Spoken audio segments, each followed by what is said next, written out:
એક વખત અમે સ્કૂલમાં ગયા ને, એટલે સ્કૂલમાં પ્રવેશ ઉત્સવ ચાલુ હતું.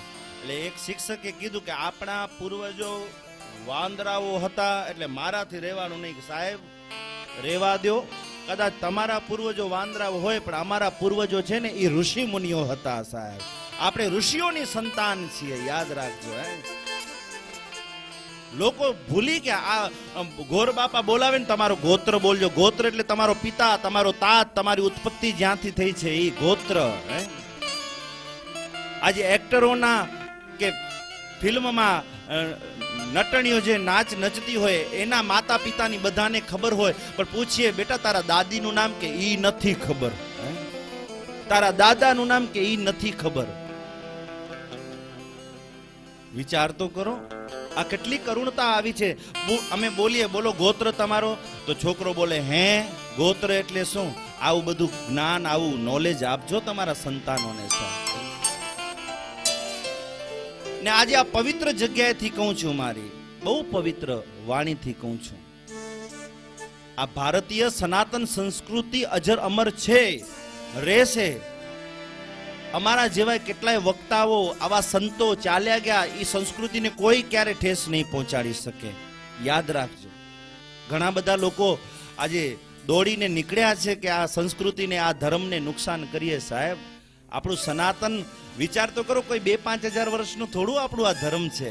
આદિ અનાદિકાળથી આવતું આ ધર્મ છે આપણું, સનાતન ધર્મ.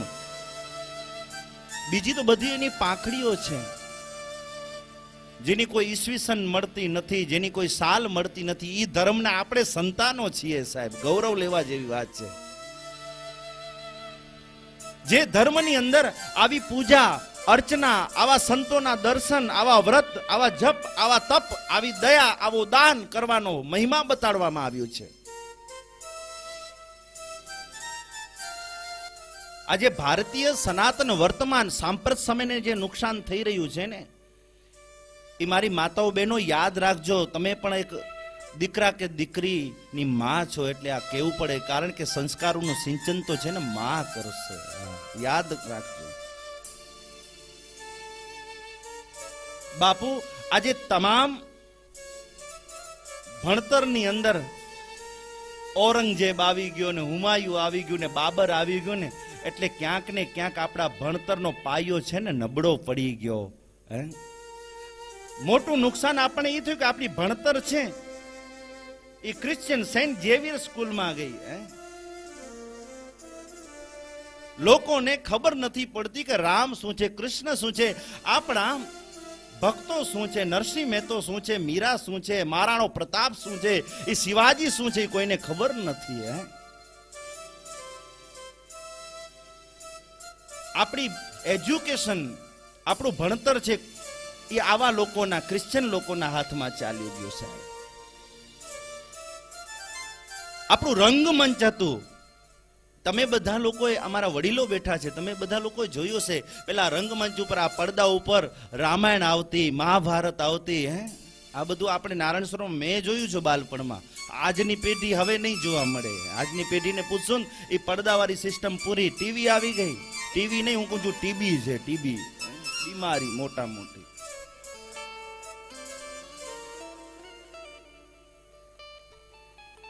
આપણું જેટલું રંગમંચ છે ને, એ બધા ખાનોના હાથમાં આલી ગયો. આ ખાન ને ઓ ખાન ને, આ બસ આ મોટી તકલીફ થઈ ગઈ. આપણી દીકરીઓ, આપણા દીકરાઓ એમને જોઈ અને પોતાના આદર્શ માની લે છે. અરે તમારું આદર્શ, મારી માતાઓ બેન દીકરીઓ બેઠી છે, કોઈ દીકરીનો આદર્શ તો ઝાંસીની રાણી હોવી જોઈએ. મારા દીકરાનો આદર્શ તો મહારાણો પ્રતાપ કે શિવાજી હોવો જોઈએ. આ સંસ્કાર જગદંબાઓ તમે તમારા દીકરીઓમાં, તમારી દીકરી સારી લાગવી જ જોઈએ, સારા કપડાં પહેરતી હોવી જ જોઈએ. હું અહીંયાથી કોઈ વાતનું ખંડન નથી કરતો, મારી વાતને સમજજો. પણ એમનો આદર્શ છે એ ફિલ્મની કોઈ નાચ નચનતી નટણી ન હોવી જોઈએ. એનું આદર્શ ઝાંસીની રાણી. અરે એના સામે કોઈ હાથ ઉપાડીને કે આંખ ઉગાડીને જોઈ તો એની આંખો ફાટી જવી જોઈએ સાહેબ. આવા સંસ્કારો જ્યારે મારી માવડી આપશે ને, ત્યારે આપણી દીકરીઓ ગમે ત્યારે ગમે ત્યાં જવું હશે ને વાંધો નહીં આવે. સતયુગ ને દ્વાપર ને ત્રેતાની મને વાતો એટલા માટે કરવી પડે કે ઈ સમયની અંદર દીકરીઓ એકલી જંગલમાં તપ કરવા જતી, અને આજે તમારી ને મારી દીકરીને ઘરેથી ગામ બજારમાં મૂકવી હોય ને તોય બીક લાગે છે સાહેબ. ક્યાંક એવું એક વિષય તૈયાર કરજો દીકરીઓ માટે સાહેબ, કે આપણી માતા બેન દીકરી આમ ભર મેદાને નીકળી જાય તો એમ થાય કે ઓ હિન્દુની દીકરી જાય છે, ઝાંસીની રાણી જાય છે. ઓ વાઘા વસ્ત્ર વાણી વર્તનથી સાહેબ એ દેદીપ્યમાન હોવી જોઈએ. પેલી ભણતર આપણા આવા લોકોના હાથમાં ચાલી ગઈ, કોમ્યુનિસ્ટ લોકોના હાથમાં. આપણો રંગમત છે એ બધા પાકિસ્તાની લોકોના હાથમાં ચાલ્યો ગયો, એટલે એમને જોઈ જોઈને વર્તન એવા વાઘા વસ્ત્ર આપણી દીકરીઓ દીકરાઓ. અરે આપણે એમના મોઢા સામે જોઈએ તો ખબર નથી પડતી આ માણા છે કે બાઈ માણા છે.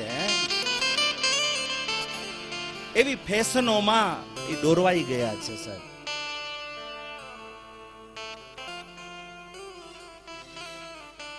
ઘણા બધા લોકો અહીંયા ભારતમાં રહીને ભારતની, અરે આપણે તો એવી તીર્થભૂમિમાં બેઠા છીએ. હું એટલા માટે મારી માતાઓ બહેનો વાત કરી રહ્યો છું કે આપણને અન્ય ભુજ જવું છે તો ભુજ 150 કિલોમીટર છે, પણ પાકિસ્તાન આર્યું નજદીક છે, એવા વિસ્તારમાં બેઠા છીએ. યાદ રાખજો,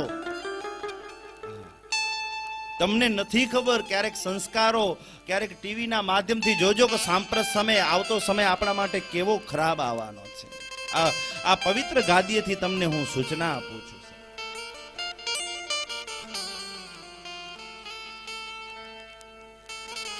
આપણું રાજકારણ એ રાજધર્મ કોમ્યુનિસ્ટ લોકોના હાથમાં ચાલી ગયું.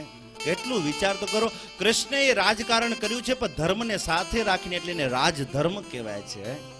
રાજકારણ કેમ કરવું તો અમારું કૃષ્ણ શીખવાડે તમને. આવો પણ ક્યાં લોકોને ખબર છે. ધર્મને હાચવજો મારા વાલા.